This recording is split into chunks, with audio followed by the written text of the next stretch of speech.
దేవుని వాక్యాన్ని ధ్యానం చేద్దాం.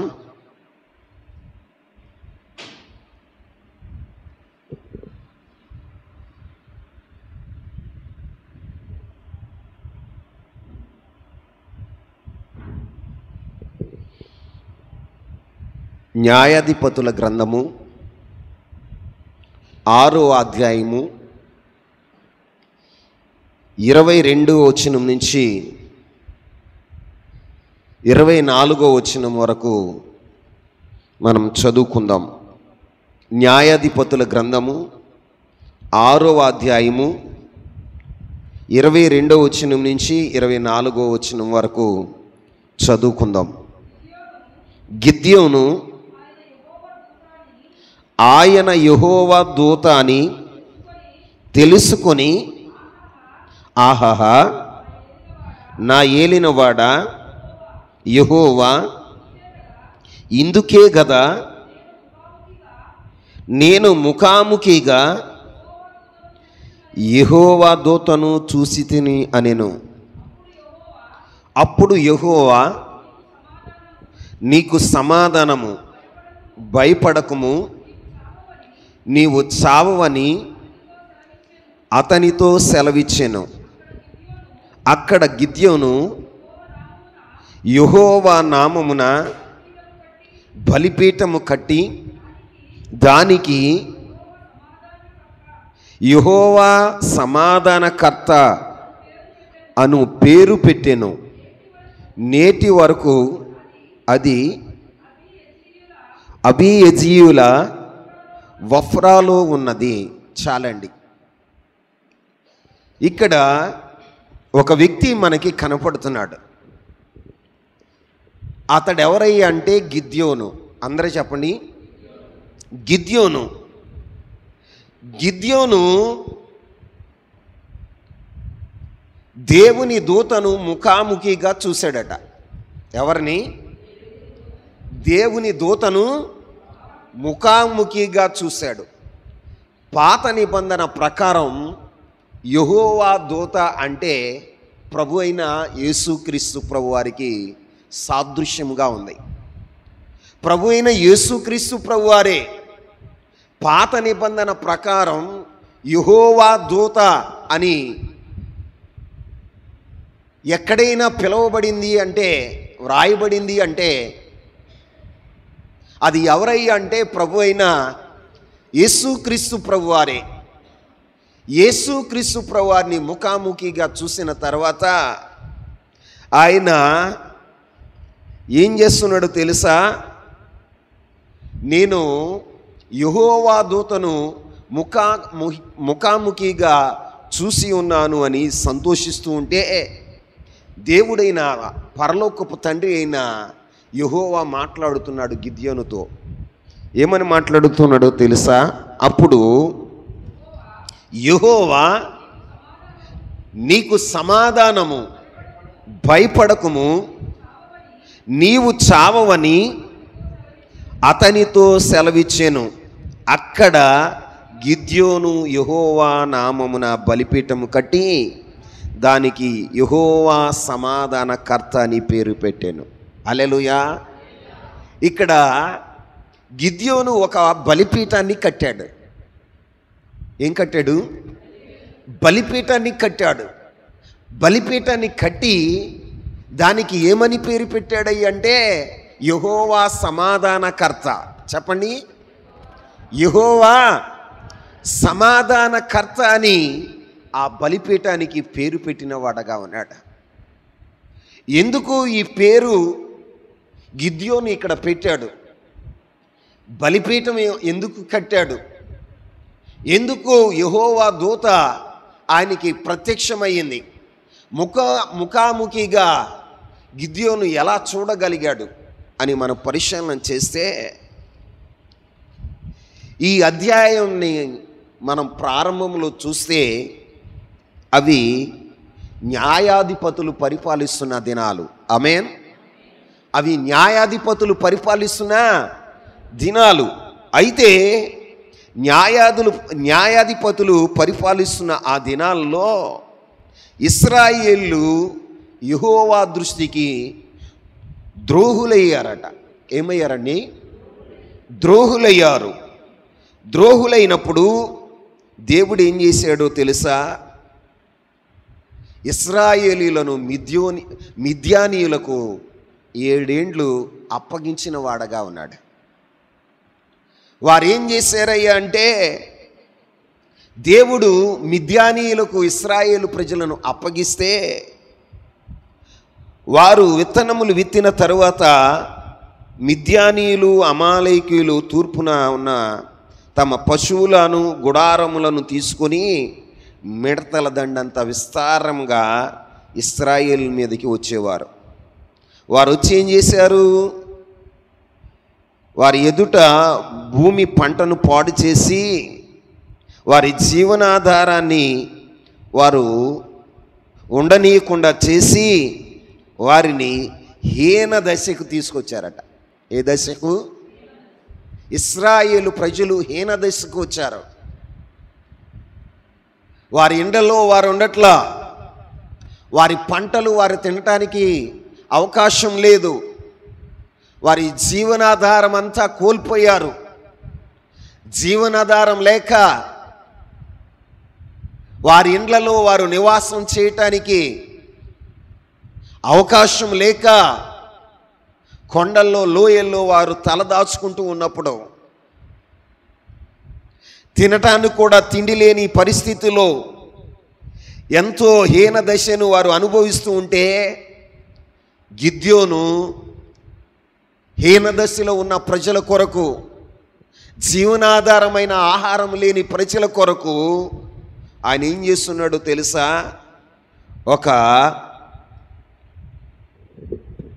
ఆయన ఏం చేస్తున్నాడయ్యంటే,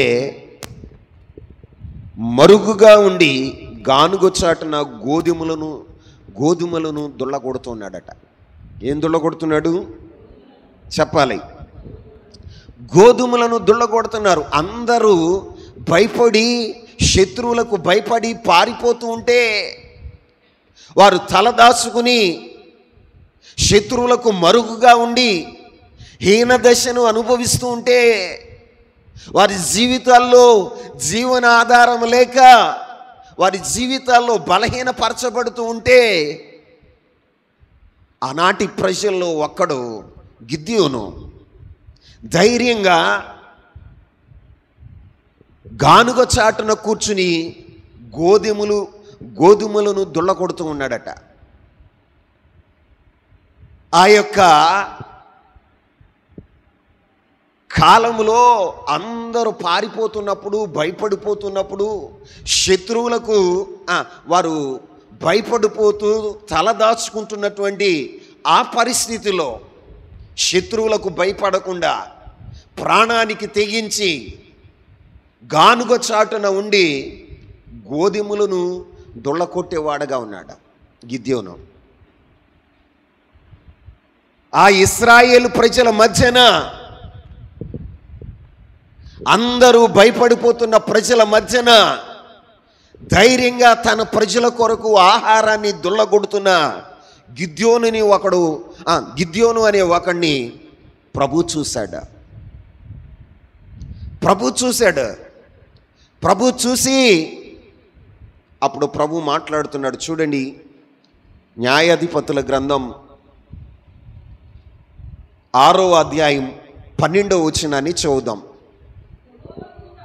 యెహోవా దూత అతనికి కనబడి, పరాక్రము గల బలాఢ్యుడా, యెహోవా నీకు తోడై ఉన్నాడని అతనితో అనగా.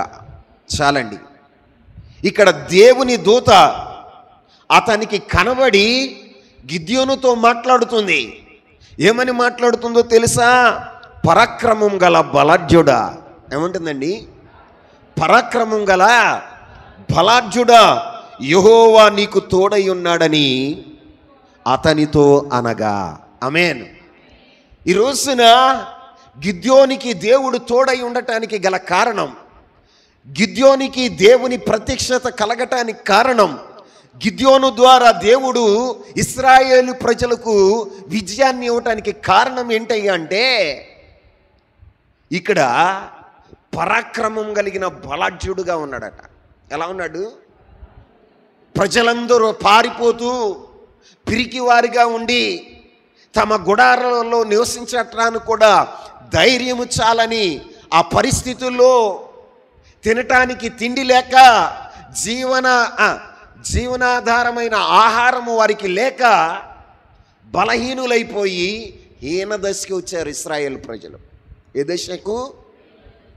హీన దశకు వచ్చేస్తే శత్రువుల ఎదుట నిలబడే శక్తి లేక పారిపోతున్నటువంటి ఆ దినాల్లో గిద్యోను తెగించిన వాడుగా ఉన్నాడు. ఎలా ఉన్నాడు? గిద్యోను తెగించిన వాడుగా ఉండి, ప్రాణానికి తెగించిన వాడుగా ఉండి, గానుగ చాటున తన ప్రజల కొరకు గోధుమలను దొళ్ళ కొడుతూ ఉంటే దేవుడు చూశాడు. చూసి గిద్యోనుతో అంటున్నాడు, పరాక్రమం గల బలాఢ్యుడా. ఏమంటున్నాడు? పరాక్రమం గల బలాఢ్యుడా గిద్యోను, యెహోవా నీకు తోడై ఉన్నాడు. ఆమేన్. ఏమై ఉన్నాడట? యెహోవా నీకు తోడై ఉన్నాడు అని చెప్తున్నాడు.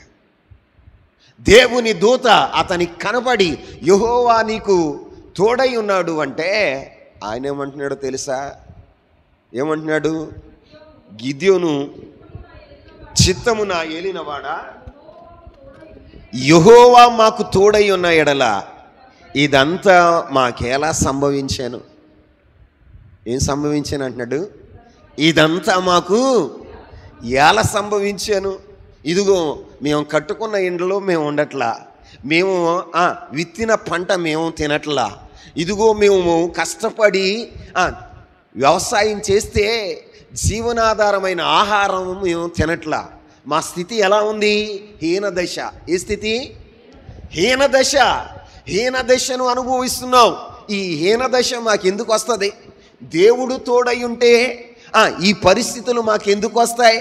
శత్రువుల ఎదుట మేము నిలవలేకుండా ఎందుకు పారిపోతాం? దేవుడే మమ్ములను శత్రువులకు ఎందుకు అప్పగిస్తాడు అని తన గోడంతా, తన ప్రజల గోడంతా దేవుని దూతతో చెప్తున్నాడు. నిజంగా దేవుడే తోడై ఉంటే ఇదంతా మాకు ఎలా జరుగుతుంది?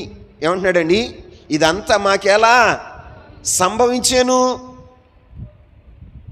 యెహోవా ఐగుప్తు నుండి మమ్మను రప్పించానని చెప్పుచు మా పితరులు వివరించిన ఆయన అద్భుత కార్యములు ఏమాయేను? యెహోవా మమ్మను విడిచి మిద్యానీయుల చేతికి మమ్మల్ని అప్పగించినని అతనితో చెప్పాను. ఇక్కడ గిద్యోను చెప్తున్నాడు, తన ప్రజల యొక్క వైఖరిని దేవునితో చెప్పుకుంటున్నాడు. నిజంగా మా దేవుడు, మా పితరులు చెప్పారు, ఇదిగో ఉన్నవాడు అనువాడైన దేవుడు, ఆయన పేరు యెహోవా, ఆయన సైన్యములకు అధిపతియగు యెహోవా, ఆయన వంటి వాడు భూమి మీద ఎక్కడ ఉన్నాడు? ఆయన వేల్పులో ఘనుడు, ఆయన పరిశుద్ధతలో మహనీయుడు, శూర కార్యాలు చేయటంలో గొప్పవాడు. ఆయన ఐగుప్తు చెర నుండి, ఐగుప్తులో మేము పడుతున్న బాధల నుండి విడిపించి ఇదిగో పాలు తేనెలు ప్రవహించే ఈ దేశానికి దేవుడు తీసుకుని వచ్చాడు. 40 దినాలు మమ్మల్ని 40 సంవత్సరాలు మమ్మల్ని పోషించాడు. పగలు మేఘస్తంభంలోను అగ్ని రాత్రి స్తంభంలో ఉండి మాతో కూడా ఆయన నడిచిన వాడుగా ఉన్నాడు. మా సైన్యములను హతమార్చిన వాడుగా ఉన్నాడు. మా కొరకు సముద్రములను పాయలు చేసిన వాడుగా ఉన్నాడు. ఇదిగో మా దేవుడు ఎరుకో గోడలను పడవేసిన వాడుగా ఉన్నాడు. మేము నడుస్తూ ఉంటే యోర్దాన్ని వెనక్కి మళ్ళించిన వాడుగా ఉన్నాడు. 40 ఏండ్లు ఆయన మమ్ములను పోషించిన వాడుగా ఉన్నాడు. ఆయన ఎన్నో అద్భుతాలు చేశాడు. క్షేమస్థితిని మాకు ఇచ్చాడు. ఇదిగో మమ్మల్ని పాలు తేనెలు ప్రవహించే ఈ దేశంలో దేవుడే మమ్మల్ని స్థిరపరిచాడు. చాలా అద్భుత ఆశ్చర్య కార్యాలు చేశాడని మా పితరులు చెప్పుకుంటున్నారయ్యా, చెప్పారు మాతో. మరి ఆ ఆశ్చర్య కార్యాలు ఏమైనాయి? మేము శత్రువులకు అప్పగింపబడటం ఏంటి? మేము హీనదశకు రావటం ఏంటి? దేవుడే మాకు తోడై ఉంటే ఈ పరిస్థితులు మాకెందుకు వచ్చినాయి అని చెప్తూ ఉన్నాడు. చెప్తూ ఉంటే దేవుడు నీ ద్వారా నీ ప్రజలను విడిపించాలనుకుంటున్నాడా? లేచి బయలుదేరి వెళ్ళి నీ ప్రజలను రక్షించు అని దూత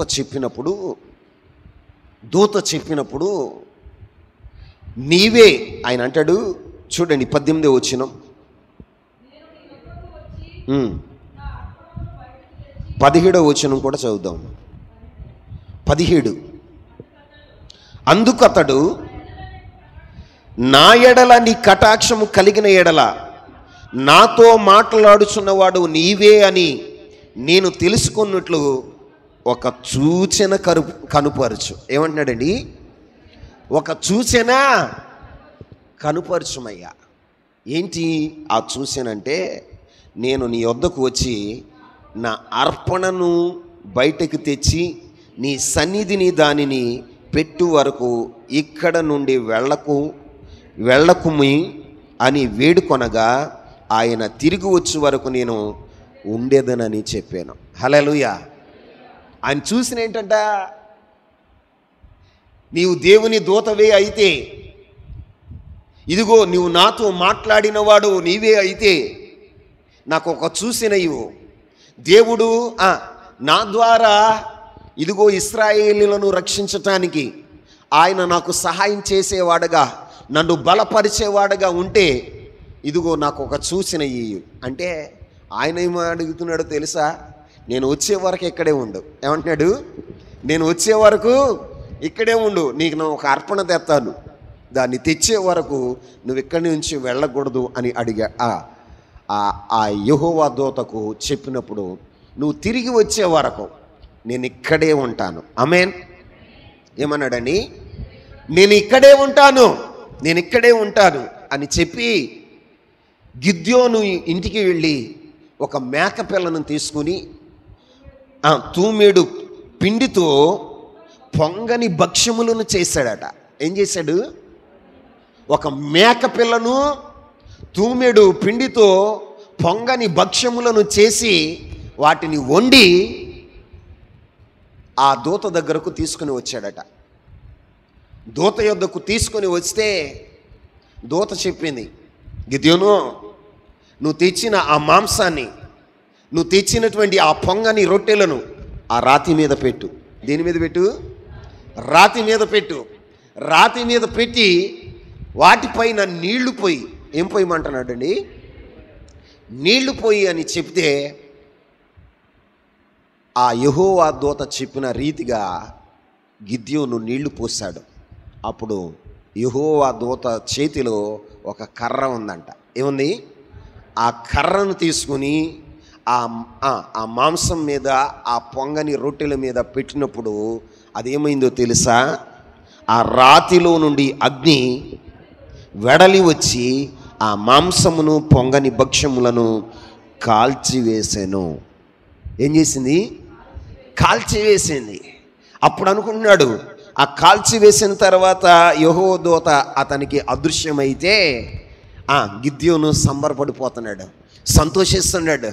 ఆహా, యెహోవా దూతను నేను ముఖాముఖిగా చూశాను, యెహోవా దూతను నేను ముఖాముఖిగా చూశాను అంటే మళ్ళీ దేవుని స్వరం వినపడుతుంది, పరలోకపు తండ్రి స్వరం వినపడుతుంది. అతనికి ఏమని పడుతుందో తెలుసా? యెహోవా నీకు సమాధానము. ఏమంటున్నాడండి? నీకు సమాధానము, భయపడకము, నీవు చావని అతనితో సెలవిస్తే అక్కడ మాట్లాడిన దేవునికి, ప్రత్యక్షమైన దేవునికి ఒక బలిపీఠాన్ని కట్టాడు. ఏం కట్టాడు? బలిపీఠాన్ని కట్టి దానికి సమాధానకర్త అని పేరు పెట్టిన వాడగా ఉన్నాడు. ఆమేన్ చెప్పండి. సమాధానకర్త అని పేరు పెట్టాడు.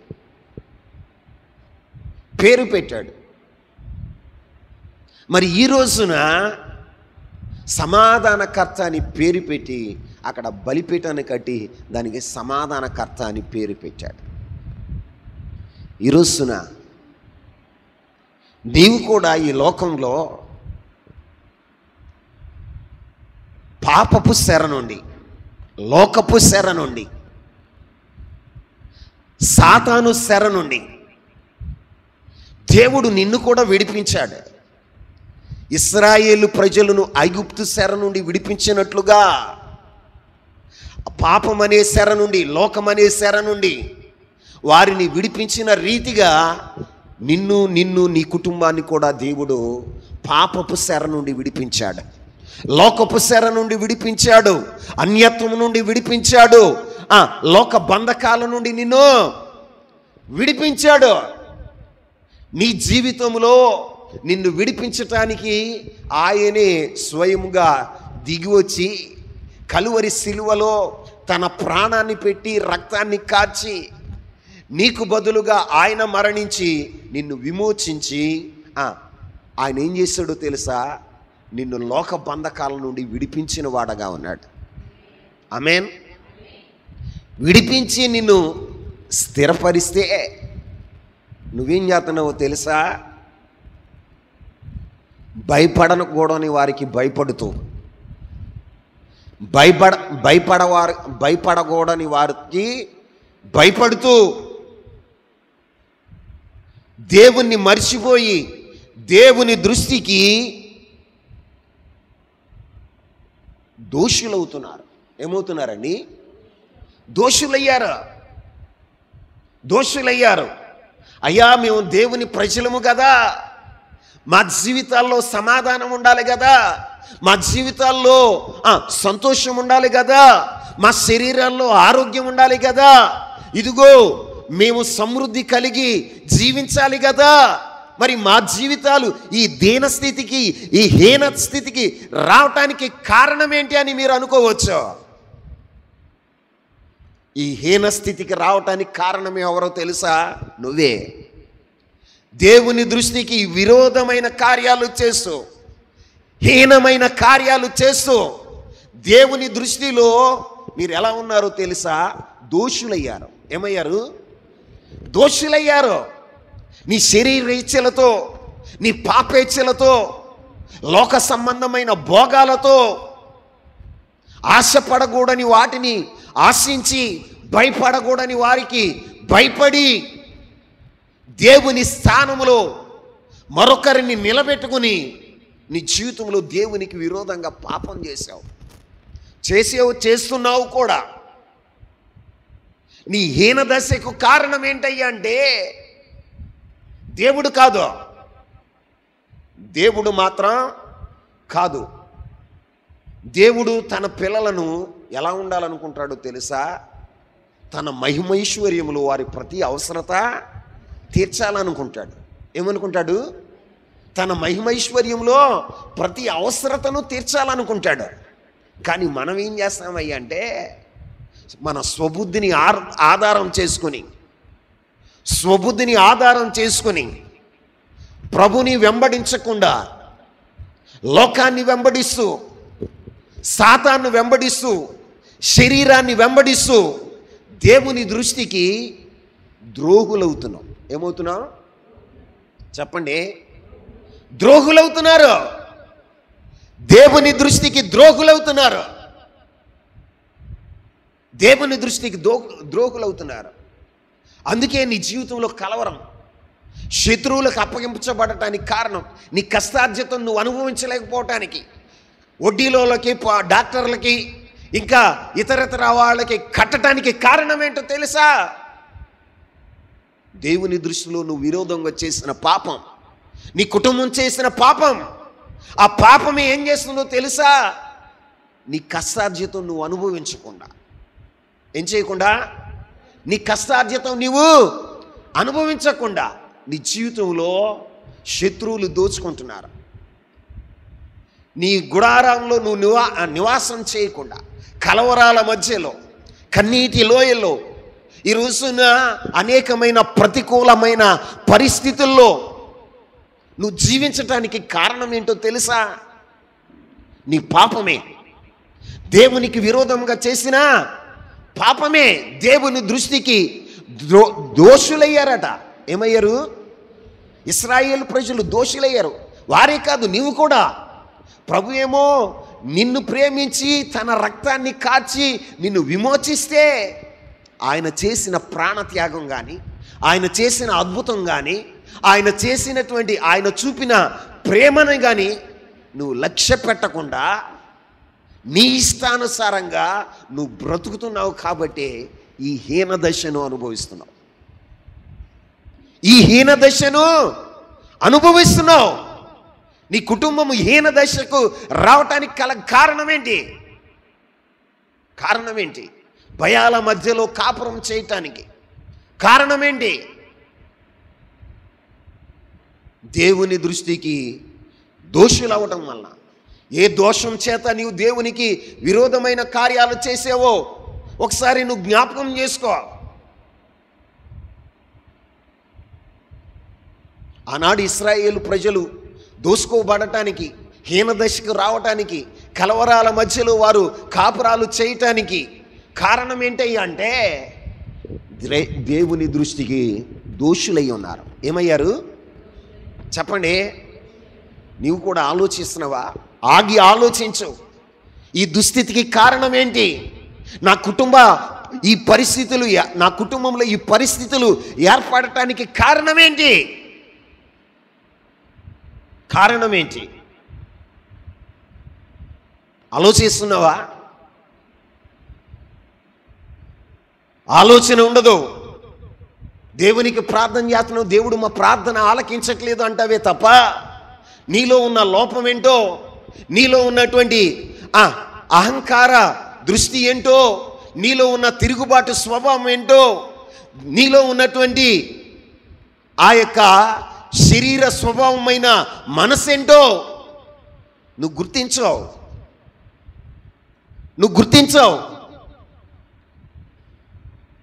గుర్తించావు. దేవుడు మమ్మల్ని చూస్తున్నాడా? దేవుడు మాకు తోడై ఉన్నాడా? తోడై ఉంటే ఈ పరిస్థితి మాకెందుకు వస్తుంది అని అంటావే తప్ప అసలు ఈ పరిస్థితికి రావటానికి కారణం ఏంటో ఒకసారి ఆలోచన చేసావా?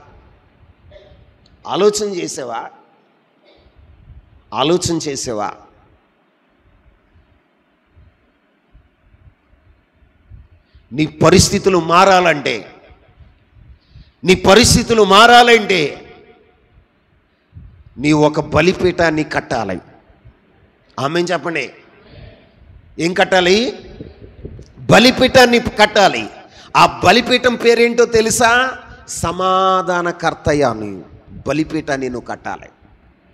అంటే దేవునితో నువ్వు సమాధాన పడాలి. ఇక్కడ గిద్యోను బలిపీఠాన్ని కట్టడానికి ముందు, ఇశ్రాయేలు ప్రజలను విడిపించటానికి ముందు, గిద్యోను మిద్యానీయుల మీద జయం పొందటానికి ముందు ఏం చేశాడో తెలుసా? దేవుని దూతకు ఒక అర్పణ అర్పించిన వాడుగా ఉన్నాడు. ఏమర్పించాడు చెప్పాలి? అర్పణ అర్పించాడు.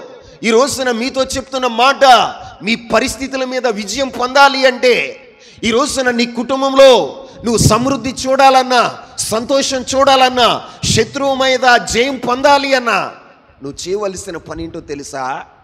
దేవునికి అర్పణ అర్పించేవాడుగా ఉండాలి. ఏమర్పించాలి? ఏంటి అర్పణ? ఈ రోజున నీ స్థితిగతులు మారాలంటే, గిద్యోను యొక్క జీవితంలో శత్రువులైన మిద్యానీయుల మీద జయం పొందటానికి ముందు చేసిన పని ఏంటో తెలుసా? యెహోవా దూతకు అర్పణ అర్పించాడు. ఏమర్పించాడు చెప్పనే? అర్పణ అర్పించాడు. మరి నీవు దేవునికి అర్పణ అర్పిస్తున్నావా? బలిపీఠాన్ని కట్టే ముందు, దేన్ని కట్టే ముందు చెప్పండి? బలిపీఠం అంటే ఏంటో తెలుసా? నూతన ప్రారంభం. ఏంటండి? నూతన ప్రారంభం. నీ జీవితంలో ఒక నూతనమైనది ప్రారంభించే ముందు నువ్వేం చేయాలో తెలుసా? దేవునికి అర్పణ అర్పించేవాడుగా ఉండాలి. ఏమర్పియాలి? అర్పణ అంటే ఏంటో తెలుసా? సజీవ యాగంగా నిన్ను నీవు దేవునికి అర్పించుకునేవాడుగా ఉండాలి. ఆమేన్. మరి మన జీవితంలో అర్పించుకున్న అనుభవం ఉందా? గిద్యోను ఏం చేశాడో తెలుసా? ఒక మేకపిల్లను తూమెడు పిండితో పొంగని అప్పములను చేసి యెహోవా దూత దగ్గరకు తీసుకుని వచ్చాడట.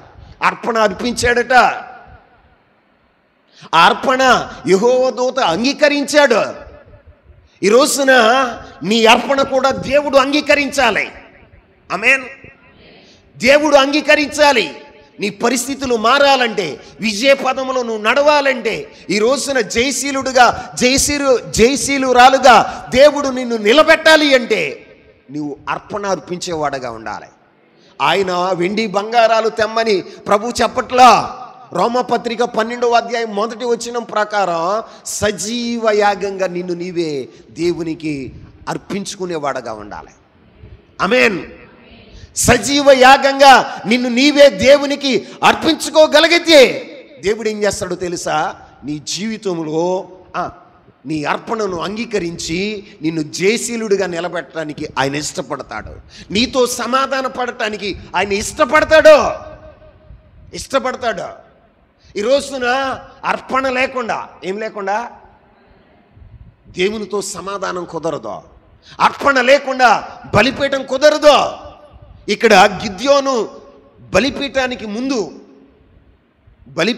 ముందు అర్పణ అర్పించాడు. ఏమర్పించాడు? నువ్వు ప్రార్థన చేసే ముందు, ప్రార్థన అనే బలిపీఠాన్ని కట్టే ముందు ఈ రోజున దేవునికి కావలసిన ఒక కమిట్మెంట్ ఉంది. అదేంటో తెలుసా? సజీవ యాగంగా నీవు దేవునికి సమర్పించుకోవాలి. సర్వాంగ హోమం జరగాలి. సజీవ యాగంగా నీ శరీరాన్ని దేవునికి అప్పగించుకున్నప్పుడు నీ జీవితంలో ఏం చూస్తావో తెలుసా? జై జీవితాన్ని చూడగలుగుతావు. ఏం చూడగలుగుతావు? ఇప్పుడు మన జీవితాల్లో అర్పించుకోం. దేవుడు అద్భుతాలు చేయాలి. అద్భుతాలు ఏం చేయాలి? అద్భుతాలు ఎలా చేస్తాడు? దేవుడు చేసిందంతా మర్చిపోయావు నువ్వు. ఆయన చేయవలసిందంతా చేశాడు నీ కోసం. ఏం చేశాడు? నీ కోసం తన రక్తాన్ని కార్చాడు. నీ కోసం పరలోక మహిమను విడిచి వచ్చాడు. ఏం చేశాడు? తన ఆత్మతో నిన్ను నింపాడు. తన మహిమలో నీ ప్రతి అవసరత తీరుస్తుంటే తిని బాగా బలిసి కొవ్వెక్కి నువ్వేం చేస్తున్నావో తెలుసా? ఇష్టానుసారంగా ప్రవర్తిస్తున్నావు. అందుకే దేవుడు మరలా శత్రువులకు అప్పగించాడు. అందుకే నీ జీవితంలో హీనదశను రప్పించాడు. కలవరాలు, కన్నీళ్ల మధ్యలో నీ జీవితం సాగేటట్టుగా శత్రువులకు అప్పగించాడు. ఈరోజైనా ఏదో జరిగిపోయింది. అయ్యా, నేను పాపం చేశాను, నీకు విరోధంగా నేను పాపం చేశాను. ఈరోజు ఒక తీర్మానం చేస్తున్నా, సజీవ యాగంగా నా శరీరాన్ని నీకు సమర్పిస్తున్నాను ప్రభు అని నువ్వు దేవునికి ఒక అర్పణ అర్పించి బలిపీఠం కట్టగలిగితే, ఏం కట్టగలిగితే చెప్పండి? బలిపీఠాన్ని కట్టగలిగితే దేవుడు నీకు విజయాన్ని అనుగ్రహిస్తాడు. దేవుడు నీకు తోడై ఉంటాడు. నువ్వు వెళ్ళిన చోటల్లో కూడా సఫలమవుతావు. ఆమేన్ చెప్పండి. ఈ రోజున నీ జీవితంలో సమర్పణ లేకుండా, అర్పణ లేకుండా నువ్వు బలిపీఠం కట్టినా అది వేస్తే. అంటే మన శరీరాన్ని దేవునికి సమర్పించకుండా మనం ప్రార్థన చేసినా వేస్తే.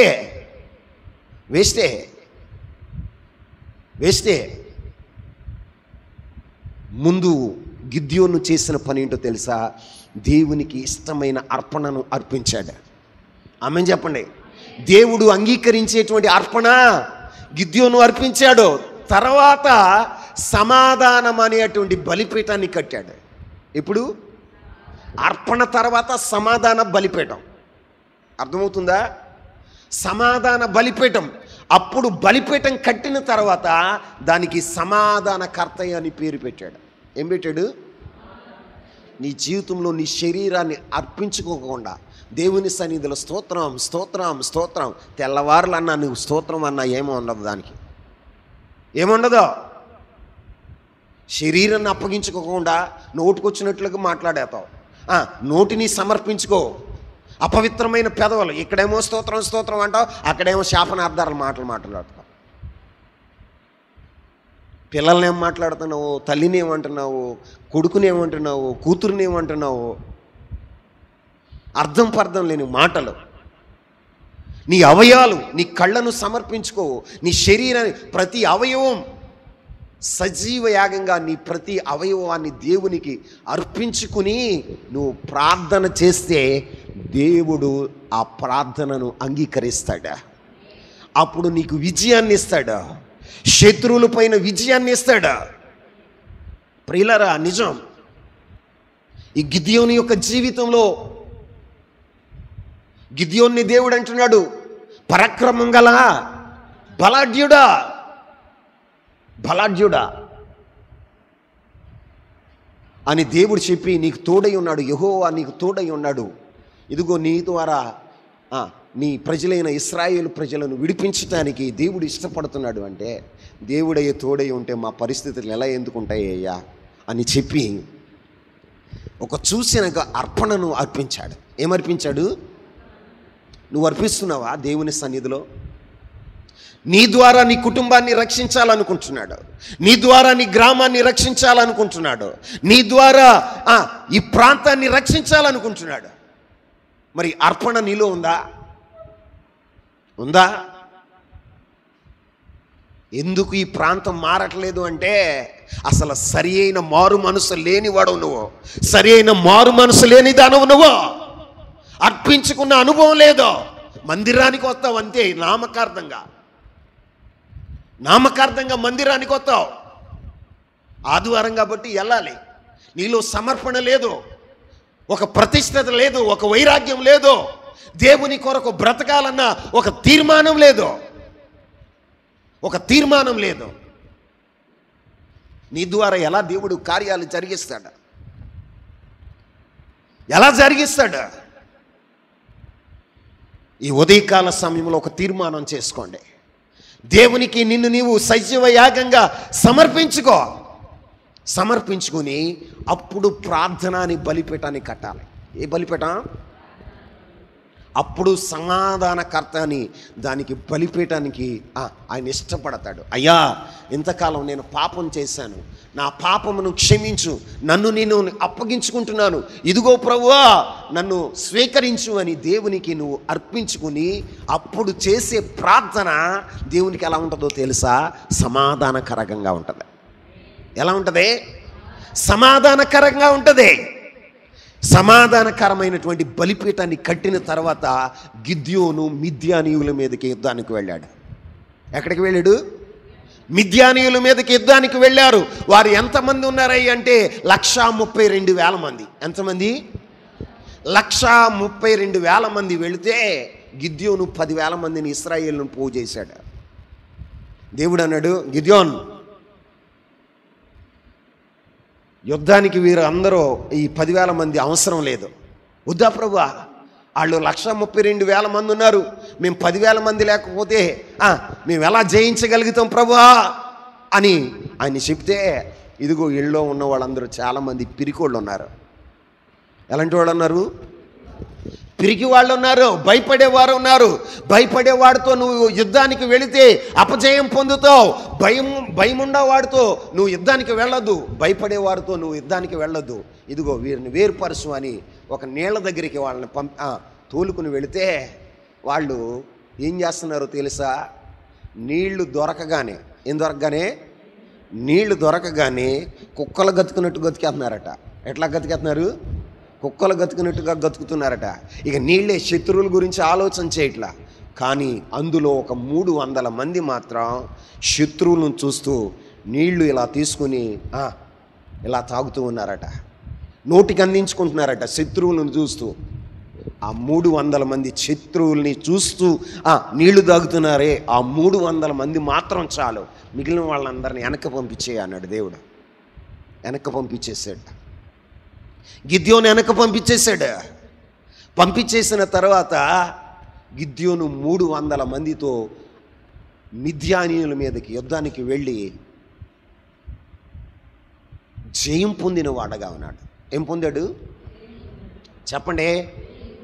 జయం పొందిన వాడుగా ఉన్నాడు. ఈ రోజున ఆ జయము, ఆ విజయం దేవుడు నీకును నీ కుటుంబానికి అనుగ్రహించునుగాక. నీ స్థితిగతులను మార్చునుగాక. ఈ రోజున ఏ కలవరాల మధ్యలో ఉన్నావో, ఏ కన్నీటి లోయలో కాపురం చేస్తున్నావో, ఏ సమస్యలకు భయపడిపోతూ నీవు భయానకమైన పరిస్థితుల్లో నీ జీవితాన్ని సాగిస్తున్నావో, ఆ భయపెట్టేటువంటి పరిస్థితులన్నిటి మీద నువ్వు జయం పొందుదువుగాక. ప్రతికూలమైన పరిస్థితులన్నిటి మీద కూడా నువ్వు జయం పొందుదువుగాక. జయం పొందాలి అంటే నీ జీవితంలో అర్పణ అవసరం. ఏమర్పణ? అర్పణ. ఏమర్పణ? సజీవ యాగంగా నీ శరీరాన్ని దేవునికి అర్పించాలి. అప్పుడు తర్వాత సమాధాన బలిపీఠం. ఏ బలిపీఠం చెప్పండి? సమాధాన బలిపీఠం అంటే ప్రార్థన బలిపీఠం. ప్రార్థన బలిపీఠం. ఇదిగో యుద్ధం ప్రారంభించే ముందు, ఇదిగో శత్రువుల మీద జయం పొందే ముందు నీ జీవితంలో సమర్పణ కావాలి. ఏం కావాలి? సమర్పణ కావాలి. సమర్పణ నీవు కలిగి ఉంటే అప్పుడు నువ్వు చేసే ప్రార్థన దేవుడు అంగీకరిస్తాడు. అప్పుడు సమాధానకర్తగా నీకు ప్రత్యక్షమవుతాడు. సమాధానకర్త అయిన దేవుడు ఏం చేస్తాడో తెలుసా? రోమపత్రిక 16వ అధ్యాయం. రోమపత్రిక 16వ అధ్యాయం 20వ వచనాన్ని చదవండి. సమాధానకర్తయగు దేవుడు సాతాను మీ కాళ్ళ కింద శీఘ్రముగా చితక తొక్కించును.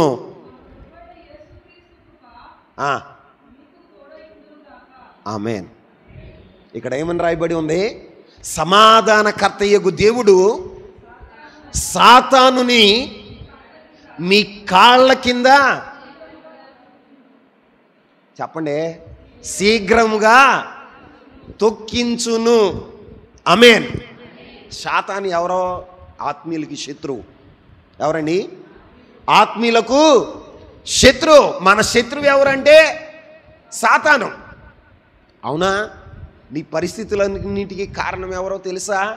సాతానుడు. సాతానుడు. దేవుడు నిన్ను ఎవరికి అప్పగించాడు? సాతానికి అప్పగించాడు. ఎవరికి అప్పగించాడు? యోబుని అప్పగించినట్టుగా నిన్ను, నీ కుటుంబాన్ని అప్పగించాడు. సాతాను గడు ఏం చేస్తాడు? ఆడి చేతికి దొరకంగానే నిన్ను అణిచేస్తాడు. దుర్దశ. ఏ దశ చెప్పండి? యోబుకి ఏం కలగజేశాడు? 10 మంది పిల్లలను తీసేశాడు. యావదాస్తిని నష్టపరిచాడు. శరీరంలో ఆరోగ్యం లేదు, అనారోగ్యంతో నింపబడ్డాడు. ఆయన స్థితి ఎలా ఉందో తెలుసా? దుస్థితి. ఏ స్థితి అండి చెప్పండి? హీన దశకు వచ్చేసాడు. ఇప్పుడు నీ జీవితంలో కూడా హీన దశకు, ప్రతికూలతకు, సమాధానం లేకపోవటానికి, సంతోషం లేకపోవటానికి, కలవరాల మధ్యలో ఉండటానికి గల కారణం ఏంటంటే నీ శత్రువైన అపవాది నీ ఇంటి మీద పనిచేస్తున్నాడు, నీ కుటుంబంలో పనిచేస్తున్నాడు. వాడి మీద నీకు జయాన్ని దేవుడు ఇవ్వాలంటే వాడి తలను శీఘ్రంగా నా దేవుడు నీ ద్వారా చితక తొక్కించాలి అంటే నువ్వేం చేయాలో తెలుసా? మొదట నీవు అర్పణ దేవునికి అర్పించిన వాడగా ఉండాలి. తర్వాత బలిపీఠాన్ని కట్టిన వాడగా ఉండాలి. కట్టిన వాడగా ఉంటే నా దేవుడు ఏం చేస్తాడో తెలుసా? ఈరోజు అపవాదిని శీఘ్రంగా వాడి తలను, మాట్లాడండి, మీరు ఏదో ఒప్పుకుంటారో దానికే దేవుడు ప్రధాన యాజకుడిగా ఉంటాడు. మీరు మౌనంగా ఉండారనుకో, దేవుడు కూడా ఏం చేయడు? నా ద్వారా, చెప్పండి అందరూ, నా ద్వారా సాతాను తలను చితక తొక్కించును. నా దేవుడు సాతాను తలను చితక తొక్కించును. ఇప్పుడు నువ్వు సాతాన్ని చితక తొక్కితే జయం పొందుతావా, అపజయం పొందుతావా? చెప్పండి. జయం పొందుతావు.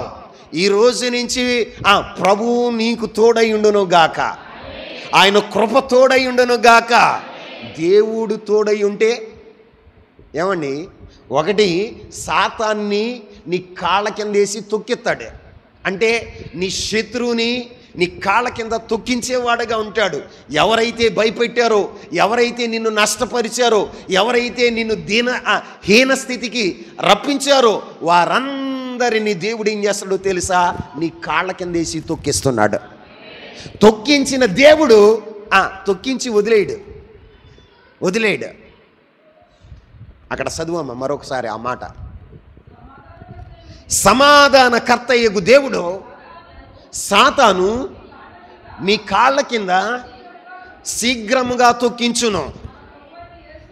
మన ప్రభువైన యేసు క్రీస్తు ప్రభు వారి కృప మీకు తోడై ఉండును గాక.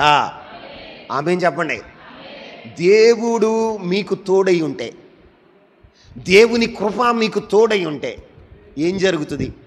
ఒక ఉదాహరణ కూడా చెప్తా చూడండి. ఆదికాండం 39వ అధ్యాయం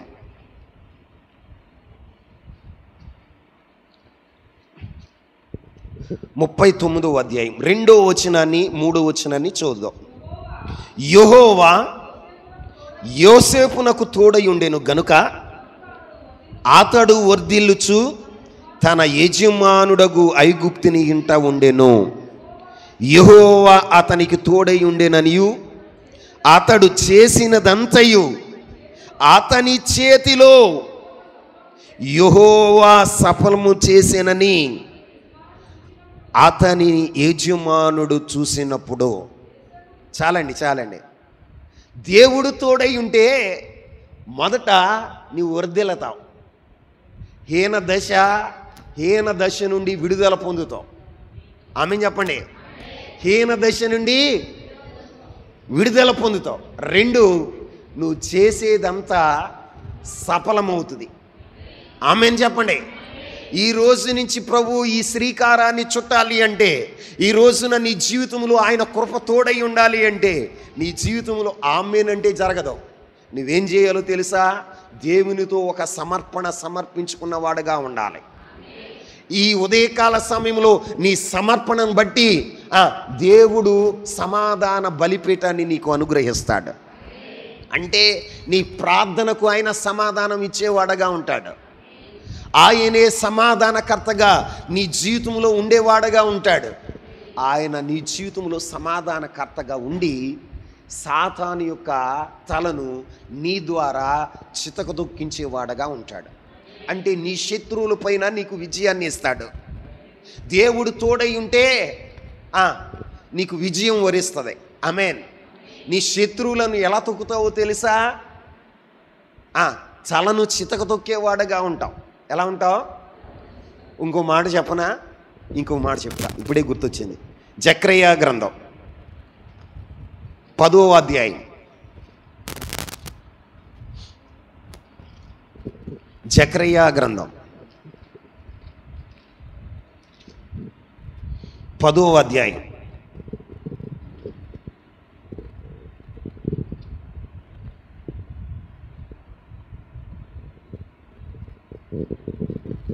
5వ వచనాన్ని చదువుదాం.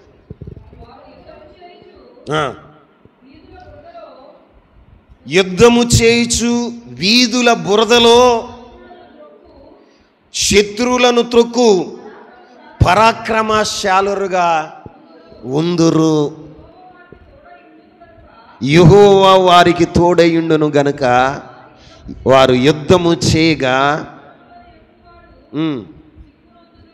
ఆమేన్. యోసేపు వారి నేను యోధా వారిని బలశారులుగా చేసేదను. యోసేపు సంతతికి రక్షణ కలగచేసేదను. వారికి నివాస స్థలములను ఇచ్చేదను. నేను వారి ఎడల జాలి పడుదును. నేను వారి దేవుడనై యెహోవాను. నేను వారి మనవిని ఆలకింపగా నేను వారిని విడిచిపెట్టిన సంగతి వారు మరిచిపోదురు. ఆమేన్. దేవుడు నిన్ను బలశారులుగా చేస్తాడా? ఏం చేస్తాడు? బలశారులుగా చేసి నీ శత్రువులను ఎలా తొక్కుతావో తెలుసా? బురదలో తొక్కుతావట. ఎక్కడ? వీధిలో ఉన్న బురదలో తొక్కినట్టుగా నీవు నీ శత్రువులను తొక్కేవాడుగా ఉంటావు. నీకు ఇండ్లను ఇచ్చే దేవుడిగా ఉంటాడు. ఇశ్రాయేలు ఇల్లు వదిలేసి పారిపోయారు, మరలా వారికి ఇల్లు ఇస్తున్నాడు. ఆమేన్ చెప్పండి. మీ ఇల్లు మీరు సొంతం చేసుకుంటారు. ఆమేన్ చెప్పండి. మీ ఇల్లు మీరు సొంతం చేసుకుంటారు. ఇదిగో దేవుడు మిమ్మల్ని బలపరుస్తున్నాడు. ఈ దినము ఆయన ఏం చేయబోతున్నాడో తెలుసా? మీరు మీ దుర్దశను మరిచెదరు. ఈ స్థితిని మరిపిస్తాడు ఆయన. మీ దుర్దశను మరిపించే దేవుడుగా ఉంటాడు. అలాంటి అద్భుతాన్ని దేవుడు ఈ ఉదయకాల సమయంలో చేయాలి అంటే నీ జీవితంలో గిద్యోనులాగా ఒక అర్పణ దేవునికి అర్పించి సమాధాన బలిపీఠం కట్టాలి. ఏ బలిపీఠం? సమాధాన బలిపీఠం కట్టగలిగితే నా ప్రభు ఈ అద్భుతాలన్నీ మీ జీవితంలో జరుగునుగాక. అట్టి కృప పరిశుద్ధాత్మ దేవుడు మీ అందరికీ దయచేయనుగాక. మోకరించండి, చేతులెత్తుతాం, మనసారా ప్రార్థన చేద్దాం. మనసారా ప్రార్థన చేద్దాం. మనసారా ప్రార్థన చేద్దాం. చేతులెత్తండి.